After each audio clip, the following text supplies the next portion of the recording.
Friends இன்றைக்கி ரொம்ப சிம்பிளாக ஒரு மதுரா பீடா செய்ய போகிறோம். மதுரா ஸ்பெஷல், உத்தரப்பிரதேஷில் இருக்க மதுரா ஸ்பெஷல் ஸ்வீட் பீடா செய்ய போகிறோம். சிம்பிளாக குயிக்காக செய்யக்கூடியது, ஈஸியாக செஞ்சிடலாம். பிகினர்ஸ் கூட இதை செஞ்சிடலாம். ஒரு பேன் வச்சுக்கலாம். அதில் ஒரு 4 டேபிள் ஸ்பூன் நெய் போட்டுக்கலாம்.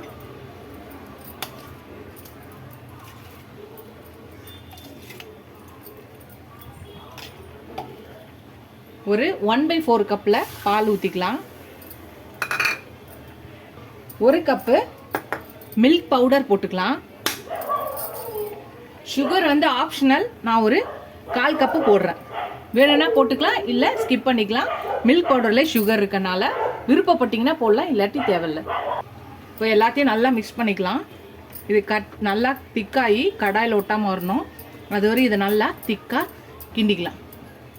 1 ஸ்பூன் வந்து கார்டமம் பவுடர், ஏலக்காய் தூள் போட்டுக்கலாம். இப்போ இதையும் சேர்த்து நல்லா மிக்ஸ் பண்ணிக்கலாம். இது நல்லா திக்காக ஆரம்பிச்சிச்சு. இது நல்லா கடாயில் இந்த பேனில் ஒட்டாமல் வரணும். அது வரையும் நல்லா கிண்டிக்கலாம். ஃப்ரெண்ட்ஸ், நம்மளோட மதுரா ஸ்பெஷல் பீடா வந்து ரெடி ஆகிடுச்சு பாருங்கள்.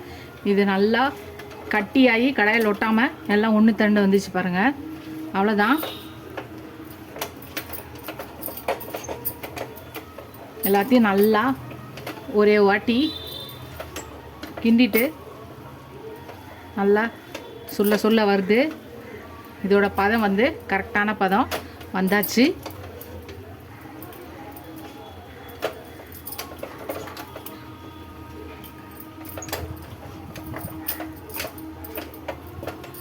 அவ்வளோதான். நம்ம அடுப்பை ஆஃப் பண்ணிடலாம். ஆஃப் பண்ணிவிட்டு இது ஆறட்டும். ஆறினோன்னு இதை நம்ம பீடா பிடிக்க வேண்டியதான். நம்மளோட மில்க் பீடாஸ் வந்து ஆறிடுச்சு. இப்போ நம்ம குட்டி குட்டி உருண்டையாக உருட்டிக்கலாம். ஃபஸ்ட்டு உருட்டிட்டு இப்படி லைட்டாக ஃப்ளாட் பண்ணால் நம்மளோட பீடா வந்து ரெடி ஆகிடும். பாருங்கள், இந்த மாதிரி தட்டி எடுத்துக்கலாம்.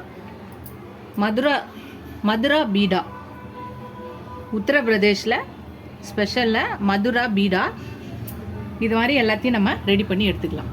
நம்ம எல்லாத்தையும் ரெடி பண்ணியாச்சு. இப்போ கொஞ்சோண்டு பொடி பண்ண நட்ஸு, பிஸ்தா, பாதாமை கொஞ்சோண்டு இது மேலே வச்சு இது பண்ணிக்கலாம். அவ்வளோதான், ரெடி பண்ணியாச்சு. பாருங்கள், நம்மளோட மதுரா பீடா ரெடி ஆயிடுச்சு. நீங்களும் இந்த சிம்பிளாக குயிக்காக செய்யக்கூடிய ஒரு ஸ்வீட் ரெசிப்பியை செஞ்சு பாருங்கள். செஞ்சு பார்த்துட்டு எப்படி சொல்லுங்கள். உங்கள் வீட்டில்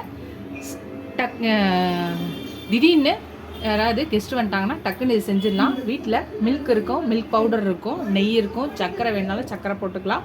சர்க்கரை வந்து ஆப்ஷன், உங்களுக்கு வேணா போட்டுக்கலாம், இல்லை சர்க்கரையை வந்து ஸ்கிப் பண்ணிக்கலாம். நான் கொஞ்சோண்டு போட்டிருக்கேன். அவ்வளோதான், நம்மளோட மதுர் பீடா ரெடி ஆயிடுச்சு. நீங்களும் ட்ரை பண்ணி பார்த்து எப்படி இருக்குன்னு சொல்லுங்கள். ஃபஸ்ட் டைம் சேனலுக்கும் சப்ஸ்கிரைப் பண்ணிட்டு பாருங்கள். நிறைய வீடியோஸ் இருக்குது, ரெசிபிஸ் வீடியோஸ் இருக்குது, பாருங்கள். முன்னாடி மாதிரி பார்க்குறதில்ல, பார்த்துட்டு ட்ரை பண்ணி பாருங்கள், எப்படி இருக்குன்னு சொல்லுங்கள். இதோட அடுத்த வீடியோவில் பார்க்கலாம். இதுவரை சப்ஸ்கிரைப் பண்ணலாம் ஃப்ரெண்ட்ஸ்க்கு தான். சப்ஸ்கிரைப் பண்ணாதவங்க எல்லாரும் ஃபஸ்ட் டைம் பார்க்குறவங்க சப்ஸ்கிரைப் பண்ணிட்டு பாருங்கள். இதோட அடுத்த வீடியோவில் பார்க்கலாம். டாடா பாபா ஃப்ரெண்ட்ஸ்.